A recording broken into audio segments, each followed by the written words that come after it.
लालू की 6 करोड़ की संपत्ति का अब क्या होगा। मामला है लैंड फॉर जॉब का। पिछले ही महीने सीबीआई ने चार्जशीट दाखिल की थी। ईडी ने बड़ी कार्रवाई कर दी है। लालू यादव के पटना के महुआ बाग, बिहटा, दानापुर, गाजियाबाद की संपत्ति। खबर ये भी है कि तेजस्वी यादव के दिल्ली स्थित डी ब्लॉक वाली प्रॉपर्टी को भी अटैच कर लिया गया है। साथ में उनकी बेटी हेमा यादव के उत्तर प्रदेश वाली संपत्ति भी अटैच कर लिया गया है। अटैचमेंट के क्या मायने हैं यदि ईडी संपत्ति को अटैच कर लेती है तो अब लालू यादव की 6 करोड़ की संपत्ति का क्या होगा, इसी पे बात करेंगे। हमारे साथ हाईकोर्ट के वकील हैं शिवनंदन भारती जी। भारती जी, 6 करोड़ की संपत्ति अटैच कर ली है ईडी ने, क्या टेक्निकल मायने हैं? आप तो वकील साहब हैं, बताइए अब उस संपत्ति का क्या होगा। जो बहुत अच्छा प्रश्न आपका है। सबसे पहले लोगों में इस तरह की जो बहुत सारे भ्रम की स्थिति होती है कि ईडी ने छापामारी करके या बहुत प्रॉपर्टी को अटैच कर लिया, इसका मतलब लोग समझते हैं कि प्रॉपर्टी को जब्त कर लिया, अब उनके पास कभी नहीं आएगी, इत्यादि बातें लोगों के जान में होती है। तो ईडी की कार्रवाई जो होती है वो बहुत सख्त नहीं होती है, इसका अलग प्रोसेस है और इसमें prevention of money laundering act के तहत इसमें कार्रवाई की जाती है। तो इसमें आप सबसे पहले ये बात समझिए कि प्रॉपर्टी को जो अटैच किया गया है उसका मतलब ये नहीं कि उसका उपयोग वो नहीं कर सकते हैं।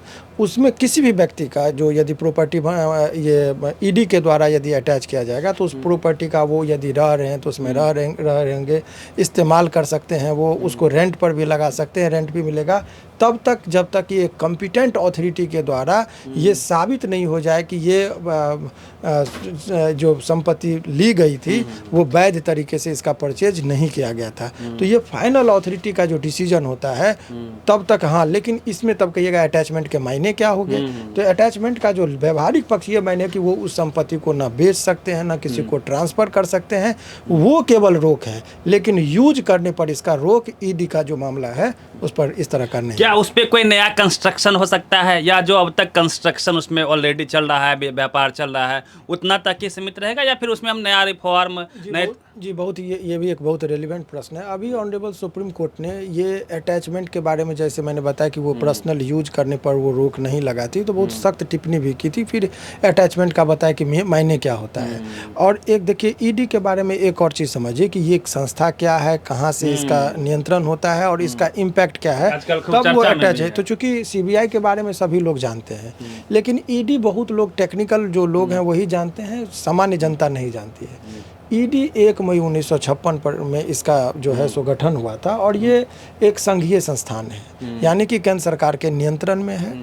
और इसके जो निर्णय होते हैं, यदि ईडी जो कोई डिसीजन लेती है उसको चैलेंज करने के लिए एक ट्राइब्यूनल का इस्तेमाल किया गया, माने व्यवस्थाएं की गई है। और ट्राइब्यूनल के पास, वो ट्राइब्यूनल भी बहुत लोग नहीं जानते, तो समझिए कि ये कोर्ट है, लेकिन उसी से विशेष, लेकिन उसको कोर्ट की सारी शक्तियाँ नहीं, कुछ लिमिटेड शक्तियाँ दी जाती है। फिर उसमें अपीलेट ट्रिब्यूनल भी बनाया गया है और उसके बाद यदि आप संतुष्ट नहीं है तो फिर माननीय न्यायालय, हाई कोर्ट और सुप्रीम कोर्ट में आप आ सकते हैं ट्रिब्यूनल के अगेंस्ट में। तो ये जो संस्था है इस पर पूर्ण रूप से केंद्र सरकार के नियंत्रण में होता है। और आए दिन आप देखेंगे, थोड़ा सा एक प्रश्न ले लीजिए, क्या लिमिटेशन है टाइमिंग का? कब तक निर्णय होगा, कब तक संपत्ति जब्त रहेगी? ऐसे में तो निर्णय नहीं आए तो 10 साल, मतलब क्या एक कोई टाइम लिमिट तो होगी? बहुत अच्छा, देखिए उसमें भी एक लिमिटेशन पीरियड बिल्कुल ये prevention of money laundering act में ये स्पष्ट कर दिया गया कि यदि किसी व्यक्ति की संपत्ति को अटैच की जाती है तो ऐसे परिस्थिति में 145 दिन का वक्त दिया गया है कि उसको ट्राइब्यूनल, यानी कि जो ट्राइब्यूनल है उसको अप्रूव कर देना है। यदि वो अप्रूव 145 दिन में नहीं किए तो वो स्वतः रिलीज हो जाएगा और स्वतः वो संपत्ति जो है सो जिसका है ऑनर के पास चला जाएगा। ये 145 दिन में, यदि 145 दिनों में ट्राइब्यूनल ने उसको अप्रूव कर दिया ईडी के कार्रवाई को, माने उसको सपोर्ट कर दिया, संपुष्ट कर दिया, ऐसे परिस्थिति में जिनकी संपत्ति जब्त की गई है वो 45 दिनों के अंदर में उसको चैलेंज कर सकते हैं अपीलेट ट्रिब्यूनल में और वहाँ पर निर्णय उनको आना है, अपील में जाएंगे। यदि मान लीजिए वहाँ भी वो केस हार जाते हैं तो फिर उनके पास न्यायालय का तब विकल्प खुलता है, यानी न्यायालय के बाद न्यायालय, यस, डायरेक्ट आप न्यायालय में नहीं जा सकते हैं, तो आप उसके बाद हाई कोर्ट और सुप्रीम कोर्ट के पास दरवाज़ा है आपको, आप खटखटा सकते हैं और फिर आपको वहाँ से न्याय मिल जाएगी। तो ये सब जो व्यवस्थाएं हैं। तो सर हाल ही में कई सारे ऐसे उदाहरण हैं जब हाई कोर्ट सुप्रीम कोर्ट ने ईडी को डांटा है, क्या इसमें कोई पॉलिटिकल भी मैनिपुलेट किया जा सकता है? देखिए मैनिपुलेशन की संभावना है? ये तो एक पॉलिटिकल बयान हो जाएगा, लेकिन आप हिंदुस्तान में जो आप समझ रहे, जो संस्थान वो केंद्र सरकार के अधीन है, तो केंद्र सरकार के पूर्ण नियंत्रण में है, तो ऐसा आरोप लगता रहा है कि आप बदले की भावना से विपक्षियों पर आप कार्रवाई करते हैं। लेकिन आपको यदि निष्पक्षता दिखाना होगा तो अपनी भी पार्टी में बहुत लोग हैं, उन पर यदि आप कार्रवाई करेंगे तो इस आलोचना से बचेंगे। लेकिन ये ऐसा आरोप लगाया जा रहा है प्रायः कि ईडी और सीबीआई जो है सो सरकार के नियंत्रण है और उनके इशारे पर कार्य कर रही है, ऐसा आरोप लगाया जा रहा है आए दिनों में। तो अब तो अपनी छवि को सुधारने के लिए अब उनको काम करना है। कई दफ़े इसी वजह से माननीय सुप्रीम कोर्ट को भी कड़ी टिप्पणियां करनी पड़ रही है। तो ये सब चीज़ें तो चलता ही रहता है। लोग कुछ तो सबूत रहा होगा, कोई प्रावधान है कि अब डायरेक्ट ईडी किसी पे इस तरह से नहीं कर सकती है, कोई सबूत पुख्ता होना चाहिए तब जाके। लॉ में एक लाइन में बोला गया है कि ईडी को यदि समुचित कारण हो कार्रवाई करने का, यानी कि उनको डिस्क्रिशनरी पावर दे दिया गया है कि आपको यदि लगता है कि उचित कारण का कोई ग्राउंड नहीं बताया गया कि ये चीज़ है, तब आप उचित कारण समझिए। सिंपल एक लगा, आपको लगता है कि उचित कारण है कि इस प्रॉपर्टी को अटैच किया जाए तो आप कर लीजिए।